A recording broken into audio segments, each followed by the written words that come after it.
رب اعوذ بک من همزات الشیاطین واعوذ بک رب ان یحضرون بسم اللہ الرحمن الرحیم الحمد للہ الذی ہدانا لہذا وما كنا لنهتدی لولا ان ہدانا اللہ لقد جاءت رسل ربنا بالحق والصلاة والسلام على سید اصل ما فی الوجود سر اللہ کل موجود نقطة دائرة الوجود صاحب لواء الحمد والمقام المحمود سیدنا المجدد والمصطفى الامجد وبالقاسم محمد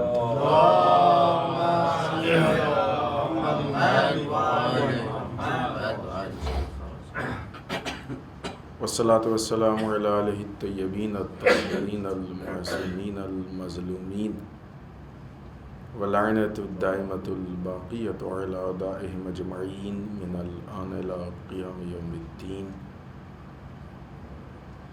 اما بعد فقد قال حسین بن علی علیہم الصلاة والسلام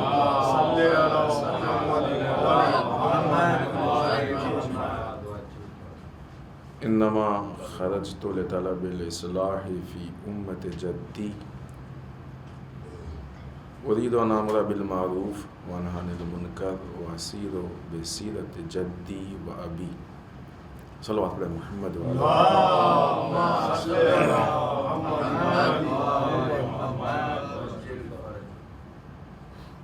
آج کی شب 28 رجب المرجب کی شب ہے۔ سرکار سید الشہداء کا اس تحریک کربلا کے سفر کے آغاز کا جو دن ہے اس کی شب۔ کل کی تاریخ میں سرکار سید الشہداء نے مدینے کو ترک کر دیا تھا اور پہلی فرصت میں آپ مکے تشریف لے گئے تھے۔ مکے جانے کا مقصد یہ تھا کہ مکہ ایک سینٹرل جگہ تھی، مرکز تھا، اور وہاں سے آپ اپنی بات کو پورے میں پہنچا سکتے تھے۔ ابھی ہم اس پہلو سے پہلے وہ مقدماتی گفتگو آپ کی خدمت میں پیش کر دیں۔ اسی رجب میں حاکم شام یعنی معاویہ فوت ہوتا ہے اور اس کے بعد یزید معاویہ کی جگہ پہ حاکم بنتا ہے۔ اسلام کی تاریخ میں اگر دیکھا جائے تو اقتدار پہ جو یہاں تک کا مسئلہ ہے اس کو ہم 3 نگاہ سے دیکھ سکتے ہیں۔ یہ بات بھی ہمیں تھوڑی سی جاننی چاہیے، بالخصوص ہمارے جوانوں کو۔ رسول نے اپنے بعد جو اپنے جانشین بنائے ہیں اس کو خلافت کہا جاتا ہے۔ رسول کے قول کے خلاف جو لوگ اس منصب پہ آئے وہ خلافت کے ہی نام پہ آئے۔ یہ اور بات ہے کہ وہ اس کے مستحق نہیں تھے، کیونکہ رسول نے ان کو معین نہیں کیا تھا۔ رسول نے مولا کائنات کو معین کیا تھا، اور مولا کائنات کے بعد بھی جو رسول کے جانشین برحق تھے ان کے نام یعنی 12 اماموں کے نام بتائے تھے رسول کی حدیثوں میں۔ وہ حدیثیں کہ جس میں نام بھی ہیں، ٹھیک ہے کہ وہ شیعہ کتابوں میں، لیکن تعداد والی حدیثیں سارے مسالک میں متفقہ ہیں کہ رسول نے کہا ہے کہ ہمارے بعد ہمارے 12 جانشین ہوں گے، اور اس سلسلے کے علاوہ کسی بھی سلسلے سے وہ 12 کی تعداد صادق نہیں آتی۔ یہ خلافت کا سلسلہ چلا۔ جب مولا کائنات کی خلافت کا زمانہ آیا اس وقت حاکم شام کو کسی خلافت کے زمانے میں پہلے خود دمشق کا گورنر بنایا گیا، پھر اس کے بعد پورے شام کا گورنر بنایا گیا۔ مولا کائنات کے زمانے خلافت میں اس نے آ کے خروج کیا۔ خروج یعنی جو وقت کے حاکم کے خلاف اندر کا آدمی قیام کر دے۔ درواقع وہ حاکم شام جو تھا وہ مولا کائنات کی حکومت کا ایک گورنر تھا، خروج کیا اور جس کے نتیجے میں جنگ صفین پیش آئی، اور وہاں سے اس نے مستقل اپنی حکومت کو قائم کی۔ یہ وہ جگہ ہے کہ جہاں سے اسلام میں ملوکیت کی بنیاد پڑی۔ ملوکیت یعنی بادشاہت۔ شیعہ مسلک کے نظریات کے اعتبار سے یہ ساری چیزیں غلط تھیں اور باطل ہیں۔ برادران اہل سنت کے اعتبار سے بھی جو وقت کا حاکم ہو اس کے خلاف قیام جائز نہیں ہے، لہذا وہ بھی غلط ہے۔ پھر اس کے بعد مولا کائنات کے بعد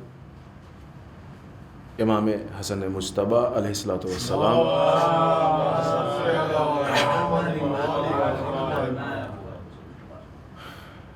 نے جب بات ہوئی اور ساری چیزیں سامنے ہوئیں اور آپ نے لشکر کشی کی اور لشکر لے کے میدان تک آئے، اور بات وہ پوری تفصیل ہے، اس پہ گفتگو ہوئی بھی اور ہوگی انشاءاللہ۔ بات صلح تک پہنچی تو صلح میں جو چیزیں طے تھی ہم نے بتایا، صلح میں جو چیزیں طے ہوئی ہیں پڑھا ہے کسی اس پہ کہ مثلاً حاکم شام کی طرف سے جو مولا کائنات کو برا بھلا کہا جاتا ہے وہ نہیں کہا جائے گا، فلاں فلاں۔ اس میں ایک چیز یہ تھی کہ حاکم شام کو حق نہیں ہے کہ اپنے بعد کسی کو اپنا جانشین بنائے، لیکن حاکم شام نے اپنی زندگی میں یزید کو لے جا کے مختلف جگہوں پہ حتیٰ حج کے موقع پہ مکے میں لے جا کے بیعت کروائی اور اپنا جانشین بنایا۔ اسلام کے سارے فرقے، یہ کہا جائے خلاصہ ہے تاریخ کا، بنیادی چیزیں ہیں کہ جو بیسک معلومات ہمارے پاس ہونی چاہیے۔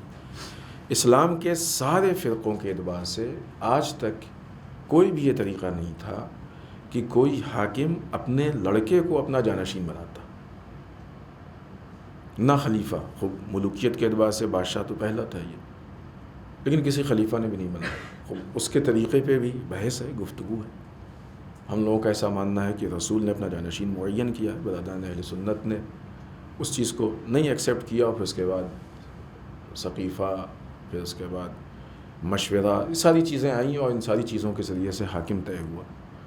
حاکم شام پہلا شخص ہے جس نے اپنے لڑکے کو اپنا جانشین بنایا۔ اس کو مسلمانوں نے سیاسی بدعت کے نام سے جانا ہے۔ اب بہرحال نہیں معلوم کس طریقے سے کہا جاتا ہو، کیسے یہ ہوتا ہے کہ اس سے کہتے ہیں کہ یہ وہ چیز ہے کہ جس کے ذریعے سے ملوکیت مضبوط ہوتی ہے، بادشاہت مضبوط ہو گئی۔ اگر ملوکیت، خوب اب اس پہ گفتگو ہے، ہمیں بھی ان پوائنٹس پہ گفتگو نہیں کرنی ہے کہ اگر مضبوطی تھی اتنی تو پھر جو حالات ہوئے یزید کی حکومت کے وہ کیوں؟ اگر اس بادشاہت کے مضبوط ہونے سے، ملوکیت کے مضبوط ہونے سے اسلام کا فائدہ تھا تو جتنا نقصان یزید کے زمانے میں اسلام کو پہنچا ہے شاید ہی کبھی پہنچا ہو۔ تو وہ ایک پوری گفتگو ہے، ہمیں ابھی اس کی بھی بحث نہیں کرنی۔ خلافت اور ملوکیت یہ دو عنوان ہیں کہ جو یہاں پہ آ کے قائم ہو چکے ہیں، اور یہ دونوں ابھی ہم خلافت اور ملوکیت پہ بھی گفتگو نہیں کر رہے، یہ صرف پس منظر اور مقدمے کے اعتبار سے ہم پیش کر رہے ہیں۔ لیکن یہ دو عنوان ہیں کہ جس پہ علماء نے، عالم اسلام کے علماء نے، شیعہ علماء نے، اہل سنت علماء نے باقاعدہ اس پہ گفتگو کی ہے، اس پہ کتابیں لکھی گئی ہیں۔ ملوکیت کا مزاج بہرحال خلافت کے مزاج سے ٹیلی نہیں کرتا۔ ملوکیت یعنی وہ بادشاہت کا نظام، بادشاہت کا، لیکن ظاہر سی بات ہے کیوں بات پہنچی ملوکیت تک؟ در واقع سرکار سید الشہداء کا جو قیام تھا وہ اس مزاج کے خلاف تھا۔ رسول اللہ صلی اللہ علیہ وآلہ وسلم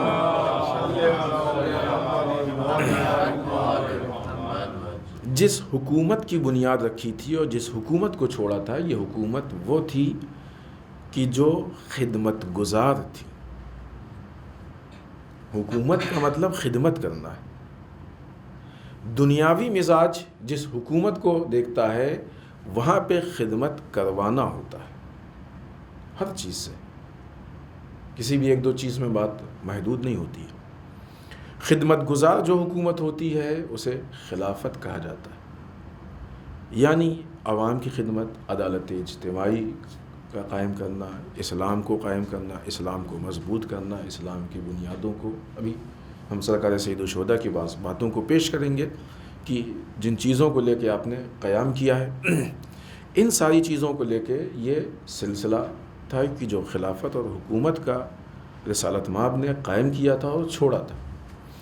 بادشاہت میں خدمت کروائی جاتی ہے، یعنی بادشاہ عموماً اپنے کو خادم، مزاج کی بات کر رہے ہیں نہ، یہ کہ مصول مزاج کی بات کر رہے ہیں۔ بادشاہ عام طور سے سمجھتا ہے کہ عہدہ ہمارے لیے خادم ہے، یہ ہماری خدمت کرے گا، دولت ہماری خدمت کرے گی، رعایا ہماری خدمت کرے گی، عہدے دار ہماری خدمت کریں گے، لہٰذا بادشاہ اپنے کو ہر چیز پہ صاحب اختیار سمجھتا ہے۔ در واقع یہ جو اختیار کی جنگ ہے، یہی خلافت اور ملوکیت میں فرق پیدا کرتی ہے۔ جو واقعی خلیفہ ہونا چاہیے وہ قانون اسلامی کے باہر اپنے اختیارات کو نہیں محسوس کرتا، قانون اسلام کے باہر اپنے اختیارات کو نہیں محسوس کرتا ہے، یعنی یوں کہا جائے کہ نظام کا پابند ہوتا ہے۔ جو سافٹ شکل میں قانون ہوتے ہیں اس کے آگے اپنے آپ کو بندھا ہوا، محدود یا اسی دائرے میں سمجھتا ہے۔ بادشاہت کا مزاج یہ ہوتا ہے کہ وہ یہ دیکھتا ہے کہ قانون نہیں ہے، ہم کر کیا سکتے ہیں۔ آج کے زمانے میں بھی ایسا ہوتا ہے، نہیں ہوتا ہے۔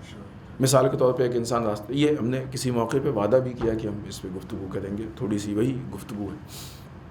آپ روڈ پہ جا رہے ہیں، سڑک پہ، چوراہے پہ ریڈ لائٹ ملی، قانون کے آگے آپ مجبور ہیں کہ اس کو کراس نہ کریں، ہے کہ نہیں؟ اگر قانون، جو لوگ قانون کو سمجھتے ہیں وہ کیا کریں گے؟ وہ مجبور، ہم نہیں جا سکتے، ریڈ لائٹ ہے، کسی نے راستہ روکا، نہیں ہو سکتا کوئی سپاہی بھی نہ کھڑا ہو۔ سپاہی کی بھی ضرورت تو تبھی پڑتی ہے نا کہ جب انسان اپنے آپ کو قانون کا پابند نہ سمجھے۔ ہو سکتا ہے کوئی سپاہی نہ ہو، کچھ نہ ہو، لیکن بس یہی کہ ریڈ لائٹ دکھ رہی ہے، ہم رک گئے۔ اس ریڈ لائٹ کو ہم کراس نہیں کر سکتے۔ لیکن جب انسان قانون کا، نظام کا پابند نہیں ہوتا، اس کی نگاہ میں اس کی رسپیکٹ نہیں ہوتی ہے، تو کہتا ہے کہ ٹھیک ہے، کوئی دیکھنے والا نہیں، کچھ نہیں، چلو نکل چلتے۔ وہ توڑ دیتا ہے قانون۔ یہ وہ مزاج ہوتا ہے کہ جس مزاج کو در واقع وہ مزاج ہے کہ جو اپنے اختیارات، ظاہری اختیارات، فزیکل اختیارات کی بنیاد پہ یہ آگے بڑھ جاتا ہے۔ رسول نے اپنی حکومت کو جو پورا اہتمام کیا گیا تھا غدیر میں، جو پوری بات وہ کیوں تھی؟ رسول کی نگاہ میں مولائے کائنات، بہترین ذات وہ تھے کہ جو اپنے آپ کو شریعت کا پابند بنائے ہوئے تھے، اور رسول کو ان افراد کے علاوہ کہ جن کا نام لیا تھا کہ ہمارے بعد ہمارے جو جانشین 12 ہیں اور فلاں فلاں ہیں، کوئی اس لائق نہیں دکھائی دیا کہ جو اپنے آپ کو اتنا قانون کا پابند محسوس کرے۔ ایک مشہور جوک بھی ہے اس پہ، صرف اس لیے کہ لوگ سمجھ جائیں۔ کہیں پہ بات چلی کہ مثلاً جو ہے محرم سے شادی نہیں ہو سکتی۔ کسی نے کہا کہ مثلاً خالہ سے شادی ہو سکتی ہے۔ اب سب کو معلوم ہے نا، کوئی اپنی سگی خالہ سے شادی کر سکتا ہے؟ نہیں کر سکتا ہے۔ محرم سے شادی نہیں ہو سکتی ہے۔ البتہ یہ فارسی میں ہے جوک، لیکن ہم آپ کو بتائیں۔ تو ایک آدمی آیا، کہا کیوں نہیں ہو سکتی؟ ہم نے کیا، ہو گئی، ہم نے کیا اور ہو گئی، تو کیوں نہیں ہو سکتی؟ تو یہ جو کیا ہو گئی، یہ جو فرق ہے، یہ قانون کے باہر کا فرق ہے، سگنل توڑنے والا فرق ہے۔ ان دونوں مزاج کا فرق یہی ہے۔ در واقع خلافت کو یا کسی بھی مذہبی عہدے کو سنبھالنے والی ذات وہ ہوتی ہے جو جتنا زیادہ اپنے آپ کو قانون کا پابند سمجھے۔ اتفاقاً آج کہ اس زمانے میں دنیا میں سب کا یہی حال ہے، پوری دنیا ایسی کرتی ہے کہ اپنے اختیارات کو، طاقت کو دکھانے کے لیے قانون توڑتی ہے، لیکن ہمارے ملک میں تھوڑا زیادہ یہ چیز دکھتی ہے کہ انسان اپنے آپ کو بڑا ہی تب سمجھتا ہے جب وہ کچھ قانون کو، جتنا زیادہ قانون کو توڑ سکے۔ وہ ثابت کرتا ہے کہ ہم بڑے مزاج، سرکشی انسان کے مزاج میں۔ لیکن انسانی ویلیوز اور اقدار کے اعتبار سے وہ انسان اتنا بڑا ہے کہ جو قانون کا پابند اپنے آپ کو جتنا زیادہ بنائے۔ اسلام کی نگاہ میں خلافت کا مستحق وہ انسان ہے، مذہبی عہدے کا مستحق وہ انسان ہے جو اپنے آپ کو قانون کا جتنا زیادہ پابند بنائے۔ جہاں پہ افتخار اس بات پہ ہو کہ ہم قانون زیادہ توڑ سکتے ہیں، در واقع قانون کا پابند ہونا اور توڑنا یہ عقل کے فرق کی بنیاد پہ، عقل کے فرق پہ۔ اگرچہ حیوان بھی عموماً قانون نہیں توڑا کرتے ہیں، لیکن وہ بہت سارے قانون ان کی عقل میں آتے نہیں، لہٰذا وہ توڑ دیتے ہیں، ورنہ جو ان کا اپنا سسٹم ہوتا ہے وہ اپنے قانون کو نہیں توڑتے۔ ابھی جو جانوروں پہ ریسرچ ہو رہا ہے، جو چیزیں ہیں، بہت ساری چیزیں سامنے آ رہی ہیں کہ جو ان کا مزاج بتایا گیا ہے، کس طریقے سے اپنا گھر بناتے ہیں، اس طریقے سے وہ یہ کرتے ہیں، وہ کرتے ہیں، فلاں ساری چیزیں، تو وہ اپنے اس سسٹم کو فالو کرتے ہیں جو ان کی فطرت میں اللہ نے دیا۔ لیکن چونکہ عقل نہیں ہے، لہٰذا وہ قانون کو توڑ کے یہ ثابت کرتے ہیں کہ وہ صاحب عقل نہیں۔ عالم اسلام میں ساری مشکل جو روز اول سے شروع ہوئی تھی کہ جس پہ صدیقہ طاہرہ حضرت فاطمہ زہرا سلام اللہ علیہا نے احتجاج کیا تھا، یہ ساری باغ ڈور ان ہاتھوں میں تھی کہ جنہوں نے اپنے آپ کو قانون کا پابند نہیں بنایا، لہٰذا وہیں سے مخالفت شروع ہو گئی، وہیں سے مشکل شروع ہو گئی۔ دوسری خلافت کے زمانے میں بہت زیادہ کثرت سے قانون ٹوٹا، بہت زیادہ ٹوٹا قانون، رسول نے ایسا کیا ہم ایسا کرتے ہیں، ہمت اتنی ہو گئی کہ سامنے سے یہ باتیں کہی جانے لگیں۔ بہت ساری بدعتیں جو رسول کے زمانے میں جو چیزیں نہیں تھیں اور بعد میں شامل کی گئیں، بدعت کی شکل میں وہ آئیں، وہ دوسری خلافت کے زمانے میں آئیں۔ مثلا تراویح دوسرے خلافت کے زمانے میں، بہت سی چیزیں ایسی کہ دوسری خلافت کے زمانے میں آئی۔ کہا گیا خود تراویح کے لیے کہا گیا حاضر نعم البدع، یہ بہترین بدعت ہے۔ تو یہ قانون کو توڑا گیا ہے، قانون اسلامی کو توڑا گیا ہے۔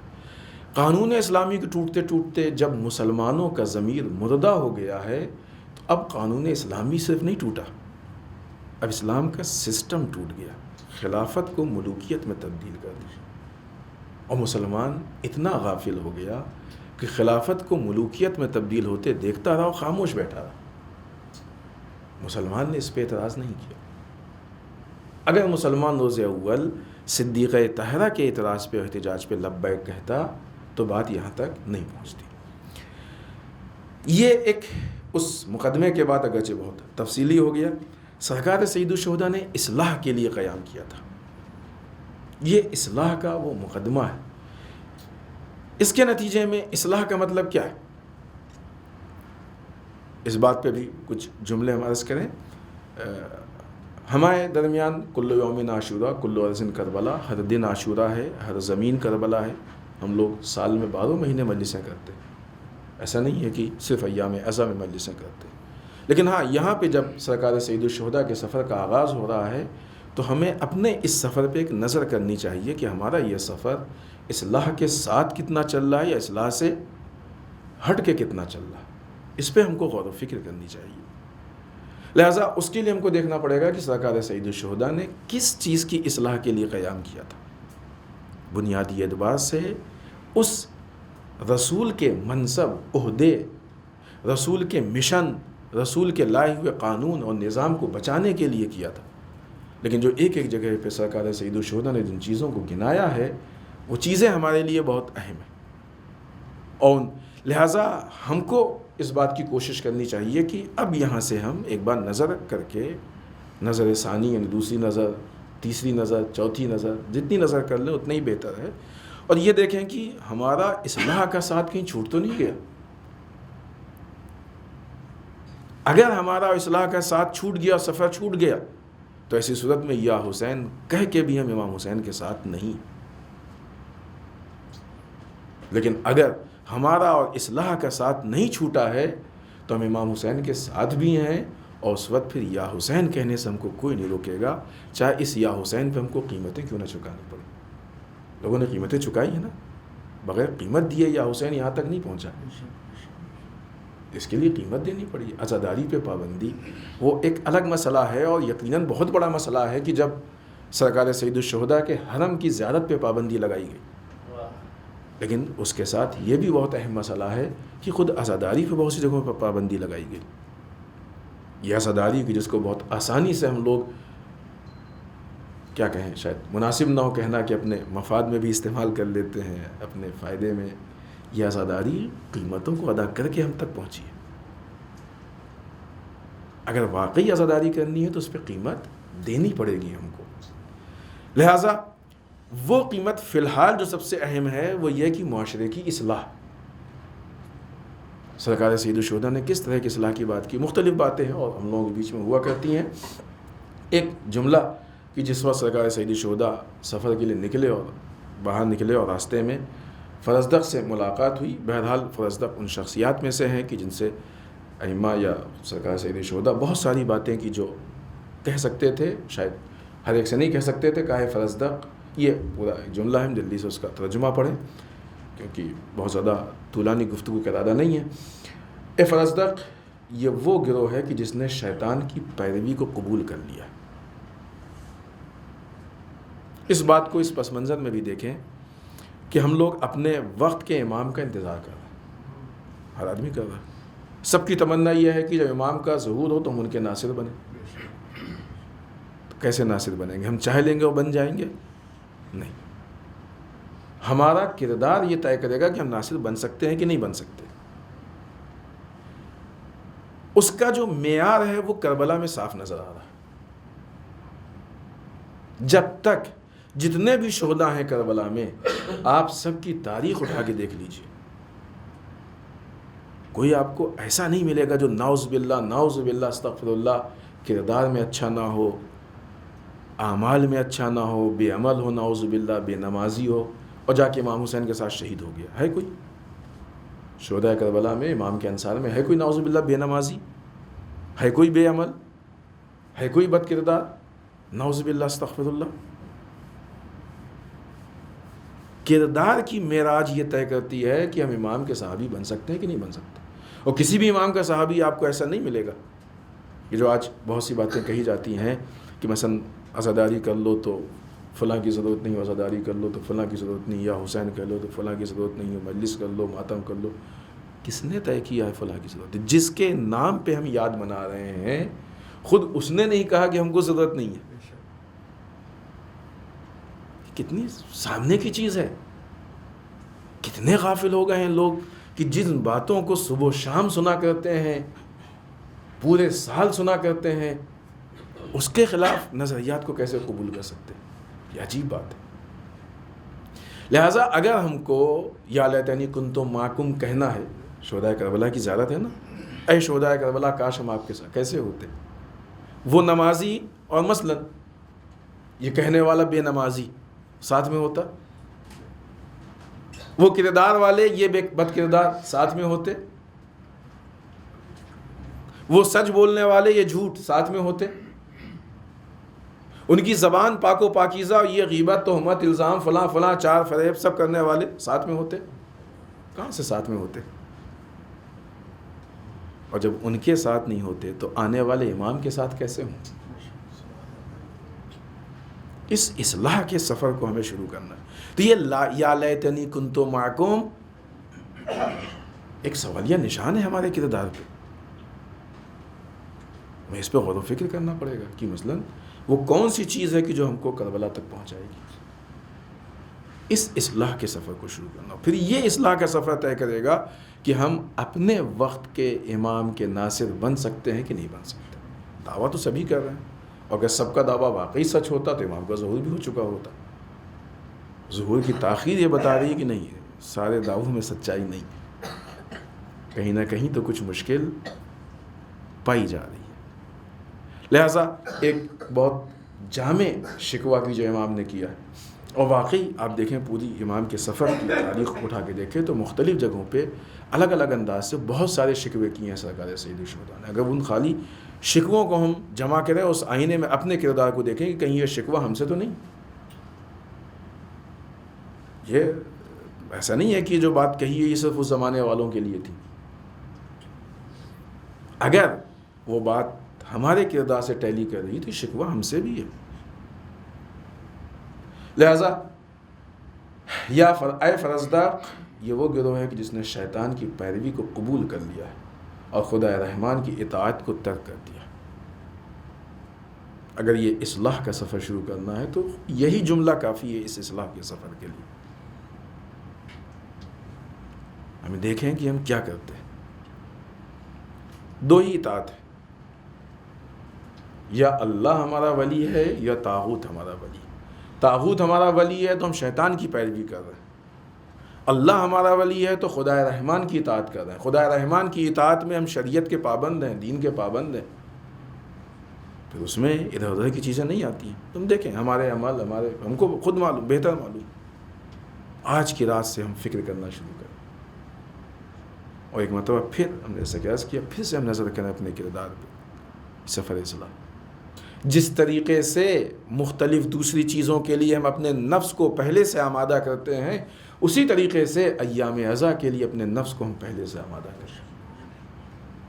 28 رجب المرجب کو اگر سرکار سید الشہداء نے مکے کے سفر کا آغاز کیا تھا، سرکار سید الشہداء کو اپنے کردار کے سفر کی ضرورت نہیں تھی. وہ تو خود کردار کے اعلیٰ منارے پہ موجود تھے، لیکن ان کا ناصر بننے کے لیے ہم کو کردار سازی کی ضرورت ہے.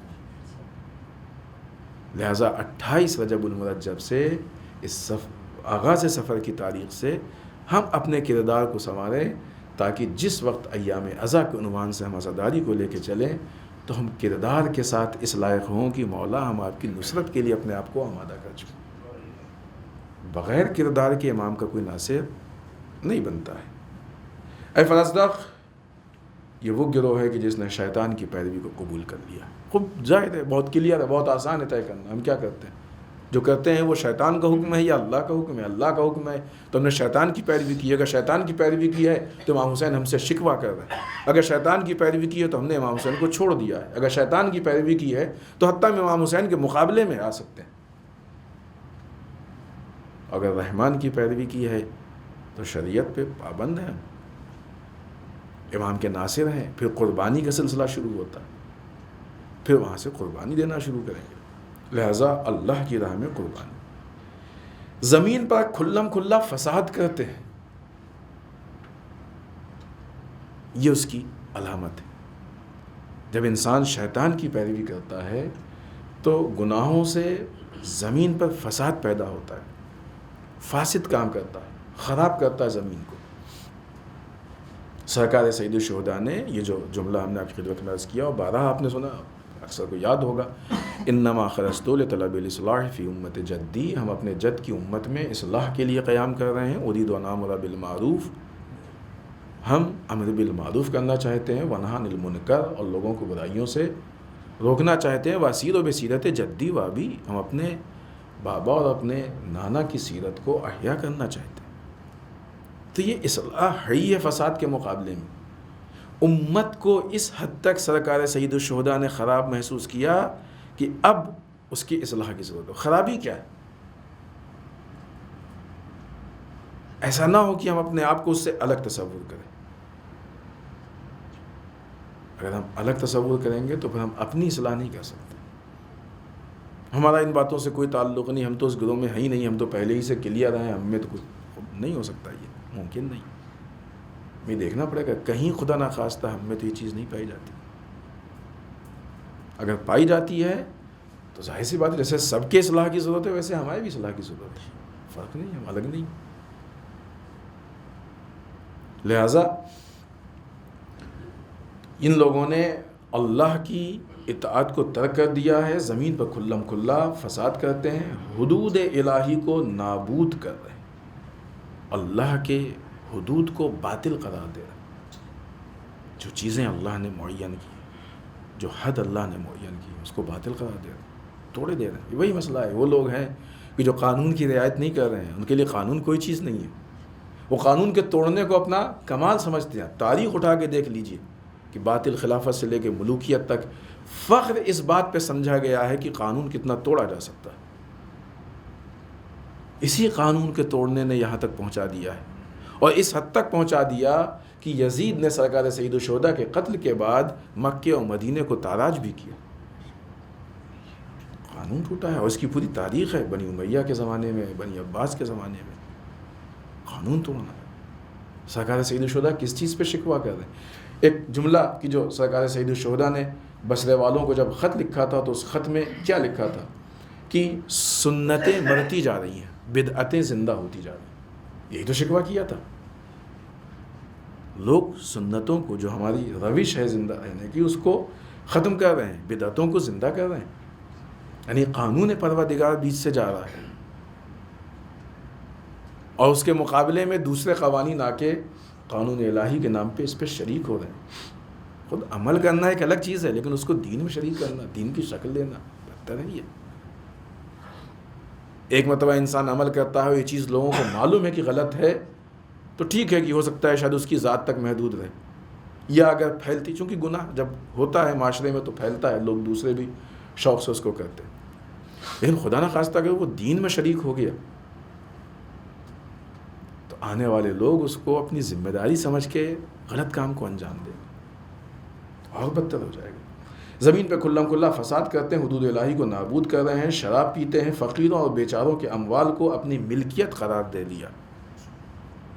یہ سرکار سید الشہداء کے شکوے ہیں. اس کے بعد پھر امام فرماتے ہیں کہ میں نے دین خدا کی مدد اور اس کے قوانین کی سربلندی کے لیے اپنے آپ کو سب سے زیادہ مستحق سمجھا ہے. بات وہیں پہ ہے کہ قانون پروردگار کی سربلندی، کس لیے یہ قربانی دی؟ قانون پروردگار سربلند ہو، نظام الہی سربلند ہو، تاکہ اللہ کا دین کامیاب ہو جائے. خوب کیسے ہوگا یہ؟ سرکار سید الشہداء، بات کو ہم بس سمیٹ رہے ہیں اور ختم کر رہے ہیں. سرکار سید الشہداء کا جو جملہ ہے، اريد ان امر بالمعروف وانهى عن المنکر، البتہ شرائط کے ساتھ. معاشرے میں امر بالمعروف اور نہی عن المنکر اتنا مضبوط ہو کہ غلط کرنے والا غلط کر کے سکون سے نہ بیٹھنے پڑے. مشکل امر بالمعروف نہی عن المنکر کی کمزوری کی. لہٰذا جب کوئی کام غلط کام ہوتا ہے تو دوسرا دیکھنے والا چپ رہتا ہے. جب چپ رہتا ہے تو اس کو ہمت ملتی ہے. پھر کوئی ایسا بھی آ جاتا ہے کہ جو نہ یہ کہ صرف چپ رہے بلکہ سپورٹ کرتا ہے، تو مزید ہمت ملتی ہے. 1 سے 2، 2 سے 4، 4 سے 8، 10، آہستہ آہستہ معاشرہ مریض ہو جاتا ہے. پھر سب ذمہ دار ہے، جو غلط کر رہا ہے وہ بھی ذمہ دار، جو خاموشی سے اس کو برداشت کر رہا ہے وہ بھی ذمہ دار، سب کے سب ذمہ دار ہوتے ہیں. کربلا کی جنگ، کربلا کی یاد، کربلا کا ذکر، مجلس، یہ ہم کو اس چیز کی طرف لے جانے کے لیے، ہمارے سفر کے اعتبار سے ہمارے نفس میں وہ تبدیلی، در واقع ہمارے نفس میں وہ اصلاح ہو کہ ہم امت سازی کی طرف بڑھیں، ہم قانون پروردگار کی طرف بڑھیں، ہم نظام پروردگار کی طرف بڑھیں، ہمارے معاشرے میں نظام پروردگار احیا. لہٰذا روایات میں ہے ظاہراً کہ انسان کے اندر اتنی زیادہ اللہ سے محبت ہونی چاہیے کہ خود بخود گنہگار سے نفرت پیدا ہو جائے. یہ ٹیسٹ ہے اپنے نفس کا، پہچانے اپنے نفس کو کہ ہم کو گنہگار سے نفرت ہوتی کہ نہیں اپنا ہے تو چلتا ہے سب، غیر ہے تو اس کی پھر اچھائی میں بھی ہے. اس کا مطلب یہ للہیت والا مسئلہ نہیں. اريد ان امر بالمعروف وانهى عن المنکر، امر بالمعروف کرنا چاہتے ہیں، نہیں عن المنکر کرنا چاہتے ہیں. کس طریقے سے؟ اپنے نانا اور بابا کی سیرت کو احیا کر کے، زندہ کر کے. یہ نہ یہ کہ صرف مسئلہ ہے، بس میں آپ کی زحمت تمام کی اس سے زیادہ وقت نہیں لیں گے، نہ یہ کہ صرف مسئلہ اہم ہے، یہ اہداف اور مقاصد ہیں کہ جس کے تحت سرکار سید الشہداء، بہت تفصیلی گفتگو ہے کہ جو مدینے میں سوال بیعت کے بعد سے جب سرکار سید الشہداء مدینے سے نکلے ہیں، اس بیچ جو گفتگو ہوئی ہے بہت تفصیلی گفتگو ہے. مدینے کا جو گورنر تھا اس سے گفتگو ہوئی، اس سے پہلے جو گورنر تھا جو اس وقت نہیں تھا اس سے گفتگو ہوئی، دربار میں گفتگو ہوئی، باہر گفتگو ہوئی، خود بنی ہاشم میں گفتگو ہوئی، جناب زینب سلام اللہ علیہ سے گفتگو ہوئی. مختلف بہت ساری بات چیت ہے. اس ساری بات چیت اور پورا ایک واقعہ ہے، ہمیں یاد ہے کہ کسی موقع پہ ہم نے ذکر کیا، اس لیے ہم اس کو آج نہیں لائے ہیں اور ہم نے نہیں پیش کیا.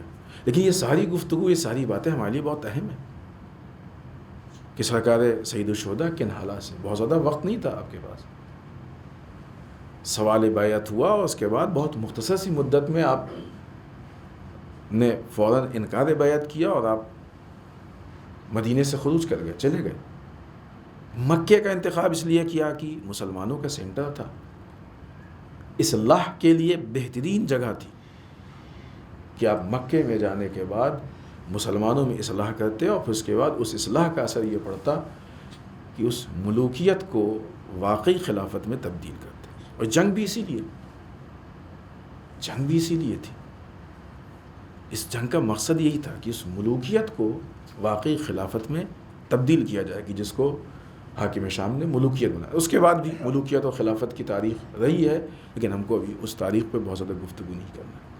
ان اہداف کو لے کے سرکار سید الشہداء نے قیام کیا اور اس کے بعد آپ مدینے سے مکے کی طرف جا رہے ہیں۔ مکے سے پھر اس کے بعد وہ کوفے والوں کا خط آیا، اس لیے وہاں کا آپ نے رخ کیا۔ وہ پوری تفصیل ہے کہ اس سے پہلے کسی سال کی گفتگو میں جب ہم نے یہ بات عرض کی تھی کہ وہ کون سی چیز تھی کہ جو سرکار سید الشہداء کے قیام کا باعث بنی، انکار بیعت یا کوفے والوں کا خط یا اس طرح سے اور دوسری چیزیں، کچھ آپشن تھے کہ جس کی وجہ سے آپ نے قیام کیا۔ وہاں پہ ہم نے یہ بات پیش کی تھی۔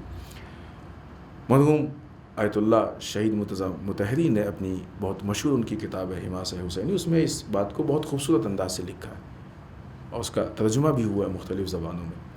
اگر میسر ہو جائے کہیں سے تو کربلا کو سمجھنے کے لیے بہتر یہ ہے کہ ہم لوگ کربلا سے پہلے، ایک یہ بھی طریقہ ہے اپنے آپ کو عزاداری کے لیے آمادہ کرنے کے لیے کہ ہم لوگ اس سے پہلے کہ ایام عزا شروع ہوں اور کربلا کے نام پہ ہم لوگ یا کربلا کے لیے ہم لوگ مجلسیں کریں، حد اقل 1-2 کتاب پڑھ لیں کربلا سے متعلق، تاکہ کربلا کو سمجھیں۔ سرکار سید الشہداء کے اتنا عظیم قیام کہ جس میں اتنی بڑی بڑی شخصیتوں کو قتل کر دیا گیا اور سرکار سید الشہداء نے اتنی عظیم شخصیتوں کی قربانی دی، اس عظیم قیام کو سمجھنے کے لیے ہمارے پاس 1-2 کتاب بھی پڑھنے کی فرصت نہیں ہے۔ یعنی اس کا مطلب کہ حسین آج بھی غریب ہے، آج ہم اتنا وقت نہیں امام حسین کے نام پہ دے پا رہے۔ حسین آج بھی ہمارے درمیان غریب ہے۔ وہ عظیم قربانی جس وقت آپ مکے سے نکل رہے ہیں، بس یہی چند جملے مصائب کے اور زحمت تمام۔ روایت میں ہے، راوی لکھتا ہے کہ ہم مدینے سے نکل رہے ہیں، امام حسین راوی لکھتا ہے کہ ہم مدینے میں داخل ہوئے تو جس وقت امام حسین مدینے سے جا رہے ہیں، ٹھیک ہے جہاں مدینہ والوں کی پوری اپنی تاریخ رہی ہے اور بہت ساری چیزیں رہی ہیں اور بہت سی جگہوں پہ نہیں نکلے، لیکن آل محمد سے جو وابستگی تھی وہ اپنی جگہ پہ، لہٰذا مدینہ والوں کو اچھا نہیں لگ رہا تھا کہ امام حسین چھوڑ کے چلے جائیں۔ مدینہ والے بہت مضطرب تھے، بہت پریشان تھے، کتنے ایسے تھے کہ جو گریہ وزاری میں تھے صرف امام حسین کی رخصت پہ۔ ابھی ان کو یہ نہیں معلوم تھا کہ سرکار سید الشہداء کس مظلومیت سے قتل کیے جائیں گے، ابھی ان کو یہ نہیں معلوم تھا کہ کن امتحانات سے گزریں گے۔ صرف اس لیے کہ ہمارے درمیان سے جا رہے ہیں اور یہ حالات پیش ہوئے ہیں، اس بنیاد پہ مدینہ والے بہت پریشان تھے، گریہ وزاری تھی۔ لہٰذا راوی کہتا ہے کہ جب مدینہ میں داخل ہوئے تو ہم نے دیکھا کہ مدینہ تقریباً خالی۔ کسی سے پوچھا، سوال کیا تو معلوم ہوا کہ اہل مدینہ محلہ بنی ہاشم میں جمع ہے۔ لہٰذا راوی کہتا ہے کہ ہم جب محلہ بنی ہاشم میں گئے تو دیکھا کہ واقعی اہل مدینہ جمع ہیں اور بیچ میں درمیان میں سرکار سید الشہداء ایک کرسی پہ تشریف فرما ہیں، بنی ہاشم کے جوان کھڑے ہیں، سواریاں آمادہ ہیں، کچھ اونٹ ہیں، اس پہ کچھ محملیں ہیں، اور جیسا لگ رہا ہے کہ انتظار ہو رہا ہے۔ تھوڑی دیر میں ایک منادی نے آ کے آواز دی کہ نامحرموں اپنی نگاہوں کو نیچا کر لو، اس لیے کہ اہل حرم میں سے جناب رباب سوار ہونا چاہتی۔ جیسے ہی منادی نے آواز دی، نامحرم وہاں سے پیچھے ہٹے، نگاہوں کو نیچا کیا، جناب رباب باہر نکلی، کچھ جوان آگے بڑھے، انہوں نے بڑے احترام سے سہارا دیا، کچھ جوانوں نے بڑھ کے محمل کا پردہ اٹھایا، کچھ نے اپنے زانو کو پیش کیا تاکہ بی بی کو سہارا ملے، کچھ نے سہارا دیا اور بڑے ہی احترام سے بی بی کو سوار کیا گیا، ذرا بھی تکلیف نہیں ہونے دی۔ ابھی جناب رباب سوار ہوئی تھیں کہ پھر کسی منادی نے آ کے آواز دی کہ نامحرموں نگاہوں کو نیچا کر لو، ابھی فلاں بیوی سوار ہونے جا رہی ہیں، ایک ایک بیوی آتی تھی، کچھ جوان آگے بڑھتے تھے، بڑے احترام سے لوگ سوار کیا کرتے تھے۔ ایک مرتبہ منادی نے آواز دی، اے نامحرمو یہاں سے دور چلے جاؤ، اس لیے کہ اب حسین کی بہن فاطمہ کی بیٹی ثانیہ زہرا سوار ہونا چاہتی ہے۔ عزیزان محترم، راوی کہتا ہے کہ ہم نے عجب منظر دیکھا، جیسے ہی زینب کا نام آیا حسین خود اپنی کرسی سے بلند ہو گئے، سارے بنی ہاشم کے جوان جمع ہو گئے، نامحرم وہاں سے دور ہو گئے اور جا کے بڑے احترام سے سوار کیا گیا۔ عزیزان محترم، یہ مدینے سے روانگی بہت سخت روانگی تھی، ایک اس اعتبار سے بھی سخت تھی کہ جاتے وقت کبھی نانا کے قبر پہ خدا حافظی کہنا، کبھی ماں کے لحد پہ خدا حافظی کہنا کہ اے نانا اب ہم مدینے سے جا رہے ہیں خدا حافظ، اے اماں ہم مدینے سے جا رہے ہیں خدا حافظ۔ لیکن جب اس طریقے سے سوار ہوئے تو جب نہیں 11 محرم کو زینب کو یہ منظر یاد آیا ہوگا کہ یہ بھیا عباس کس شان سے مدینے میں سوار کیا تھا، کس طریقے سے سوار کیا تھا، اے علی اکبر کہاں ہو، کیسے مدینے میں سوار کیا تھا، اے قاسم کہاں ہو۔ لیکن 11 محرم کو ہائے وہ زینب کی غربت کہ نہ کوئی سہارا دینے والا، نہ کوئی آ کے سوار کرنے والا، تنہائی میں زینب نہ یہ کہ خود سوار ہوں، دوسری بیویوں کو سہارا دیا، اس اسیری کے عالم میں سوار ہو کے اپنے سفر کا آغاز کیا۔ انا للہ و انا الیہ راجعون، رضا بقضائہ و تسلیما لامرہ، الہی بحق الزہرا و ابیہا و بعلہا و بنیہا۔ پالنے والے اس مختصر سی عبادت کو قبول فرمائے، پالنے والے ہم سب کو اعمال صالحہ کی توفیق عنایت فرمائے، بار الہ اعمال قبیحہ سے محفوظ رکھے، پالنے والے ہمارے گناہوں کو بخش دے، بار الہ ہمارے مرحومین کو بخش دے، پالنے والے اسلام و مسلمین کی حفاظت فرمائے، بار الہ دشمنان اسلام کو نیست و نابود کر، پالنے والے ہمارے علماء کا سایہ ہمارے سروں پہ باقی رکھے، بار الہ رہبر و مراجع کو طول عمر عنایت فرمائے، بار الہ ہمارے امام کے ظہور میں تعجیل فرمائے، ہمیں ان کے اعوان و انصار میں شریک ہونے کی توفیق عنایت فرمائے۔ ربنا تقبل منا انک انت السمیع